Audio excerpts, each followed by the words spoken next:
존경하는 국민 여러분, 세종 충북 당원 동지 여러분, 더불어민주당 대선 경선 후보 기호 3번 정세균입니다. 지금 우리에게 정권 재창출보다 더 큰 시대적 사명은 없습니다. 정권 재창출해야 문재인 정부 이어갈 수 있습니다. 정권 재창출해야 노무현 대통령이 꿈꿨던 사람 사는 세상 실현할 수 있습니다. 정권 재창출해야 김대중 대통령이 염원했던 한반도 평화 이뤄낼 수 있습니다. 이제 우리의 힘으로 네 번째 민주정부를 만들어야 합니다. 그런데 지금 상황은 어떻습니까? 지금 우리 당 후보들 지지율이 야당 후보를 압도하고 있습니까? 인정하긴 싫지만 단순 지지율도 가상 대결에서도 압도적 승리를 이끌지 못하고 있습니다. 더 큰 문제는 지금 지지하는 대선 주자가 민주당 후보가 되지 못하면 다른 정당 후보를 찍거나 아무도 지지하지 않겠다는 충격적인 여론조사 결과가 나오고 있습니다. 이건 결코 정상이 아닙니다. 만약 이대로 경선이 끝나면, 만약 이대로 후보가 정해지면 과연 민주당이 승리할 수 있습니까? 저는 두렵습니다. 이대로 가면 대선 승리, 정권 재창출이 물 건너갈까 정말 두렵습니다. 지금 우리 당은 심각한 위기입니다. 제대로 된 검증 없는 경선, 네거티브로 얼룩진 경선으로 지지자는 물론 국민이 우리 당 경선을 외면하고 있습니다. 저는 수차례 당내에 공식적인 검증단을 구성하자 요청해 왔습니다. 기초도 광역도 국회의원도 모두 다 하는 후보 검증을 왜 대통령 후보만 안 합니까? 그러나 끝내 수용되지 않았습니다. 그 결과 캠프 간 흑색 선전으로 소칼, 닭칼, 조폭까지 등장하며 경선판이 그야말로 난장판이 되었습니다. 눈만 뜨면 시작되는 네거티브 속에 정작 본선 경쟁력을 위한 도덕적, 정책적 자질 검증은 사라져버렸습니다. 동지 여러분, 이대로라면 대선 승리는 쉽지 않습니다. 민주정부 4기는커녕 문재인 대통령도 지키지 못합니다. 정권 재창출에 실패하면 검찰을 비롯해 민주당 진보 역사를 되돌리려는 보수 특권 카르텔의 처절한 보복이 기다리고 있을 것입니다. 이제 당원들께서 나서 주셔야 합니다. 문재인 정부를 탄생시킨 당원들께서 4기 민주정부도 만들어 주셔야 합니다. 동지 여러분, 지금 야당의 유력 후보 어떻게 보십니까? 국민의힘 윤석열 후보가 정상적으로 국정 운영을 할 수 있는 후보라고 보십니까? 문재인 정부를 배신한 사람입니다. 지금 논란이 되고 있는 검찰의 야당 고발 사주, 정치 공작 의혹이 사실이라면 당장 후보직 사퇴는 물론이고 공수처 수사를 받아야 할 중대 범죄자입니다. 그런데 진짜 안타까운 사실은 이런 범죄 의혹 투성이 야당 후보조차 쉽게 이기지 못할 것 같다는 현실입니다. 야당 후보의 도덕성, 자질 문제를 제대로 따지고 추궁하려면 우리부터 깨끗한 도덕성과 자질을 갖춰야 합니다. 그런데 우리 당 후보가 깨끗하지 못하면 어떻게 윤석열 후보의 도덕성을 비판하겠습니까? 겨 묻은 개가 뭐 묻은 개 나무란다고 국민이 비웃지 않겠습니까? 신뢰할 수 없는 후보, 도덕적 흠결로 불안한 후보에게 정권 재창출 안심하고 맡길 수 없습니다.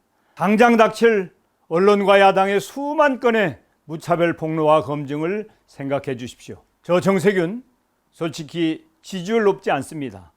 사이다처럼 시원한 발언도 못합니다. 각을 세워 남을 비난하거나 욕도 안 합니다. 보여주기 쇼 정치, 언론 플레이 그런 정치도 못합니다. 저는 지금까지 국민만 믿고 정치를 해왔습니다.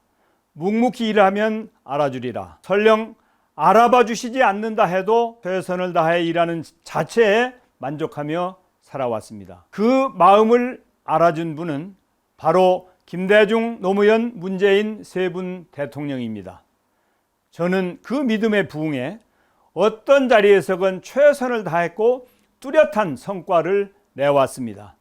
진심을 다해 노력한 결과 주위 동지들께 신뢰를 얻었습니다. 여의도 국회의원을 대상으로 대통령을 뽑으면 정세균이 된다는 유머가 떠돌 정도입니다. 국민을 대표하는 국회의원들이 가장 지지하는 후보가 저 정세균입니다. 저 정세균 지지율은 높지 않지만 도덕성만큼은 그 누구보다 높습니다. 사이다처럼 시원한 발언은 없지만 누구보다 꼼꼼한 정책으로 준비되어 있습니다. 각을 세워 남을 비판하기보단 그 누구보다 소통과 통합으로 갈등 없는 민주주의를 실현해 왔습니다. 지금 본선에서 이기려면 도덕성과 유능한 정책 능력, 민주주의를 이끌어갈 지도자의 품격과 차질이 갖춰져야 합니다. 저 정세균, 보수가 제일 두려워하는 후보, 본선 경쟁력이 가장 높은 후보입니다. 여러분의 현명한 판단으로 정세균을 다시 한번 살펴봐 주십시오. 불안한 후보로는 안 됩니다. 만약 불안한 후보로 패배한다면 우린 다시 이명박 박근혜 정권의 그 암울했던 시절로 돌아가야 합니다. 지켜주지 못했다고 다시 눈물 흘릴 수 없습니다. 세월호의 그 아픈 통곡을 되풀이해선 안 됩니다. 민주주의를 되돌리는 반역의 역사에 참담한 심정으로 다시 아스팔트에 서서는 안 됩니다. 안정적 대선 필승을 선택해 주십시오. 문재인 정부의 계승을 선택해 주십시오. 이기고 싶다면 정세균입니다.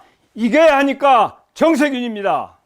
세종 충북 당원 동지 여러분, 저는 여야 후보 중 최초로 충청 신수도권, 충청을 대한민국의 새로운 중심으로 만들겠다고 말씀드렸습니다. 그 이후 모든 후보가 충청 발전 공약을 내놓고 있습니다. 따라할 수는 있어도 진정성과 촘촘한 세부 공약은 표절이 어렵습니다. 저 정세균, 세종시를 만들고 지켰습니다. 노무현 당선자와 함께 세종시를 기획했습니다. 원내대표 시절 행정중심 복합도시 특별법을 제정하고 당대표 시절 이명박 정부에 맞서 세종시 원안을 지켜냈습니다. 말이 아니라 행동으로 충청 신수도권 시대를 열겠습니다. 이를 위해 충청 신수도권으로 입법, 사법, 행정 권력을 모두 이전하겠습니다. 청와대와 국회는 물론 대법원과 대검찰청, 법무부까지 충청으로 이전시키겠습니다. 충청을 중심으로 강원과 호남의 양날개를 잇는 강호축 시대 활짝 열겠습니다. 청주 도심을 통과하는 충청권 광역철도 조속히 확정하고 충청권 메가시티 완성하겠습니다. 김대중이 열고 노무현이 진전시키고 문재인이 정착시킨 국가 균형 발전의 길, 저 정세균이 충청 신수도권 플랜으로 완성하겠습니다. 대한민국의 중심, 충청의 꿈을 반드시 실현해 내겠습니다. 존경하는 국민 여러분, 당원 동지 여러분, 이번 대선은 민주정부 4기를 여느냐 마느냐의 역사적 변곡점입니다. 정권 재창출을 위해선 우리 국민과 동지 여러분의 도움이 절실합니다. 충청에서 새로운 대한민국의 역사를 열어주십시오. 충청에서 승리의 바람을 일으켜 주십시오. 충청에서 필승의 기적을 시작해 주십시오. 저 정세균 민주당 4기 정부 수립을 위해 모든 것을 다 바치겠습니다. 기필코 승리하겠습니다. 감사합니다.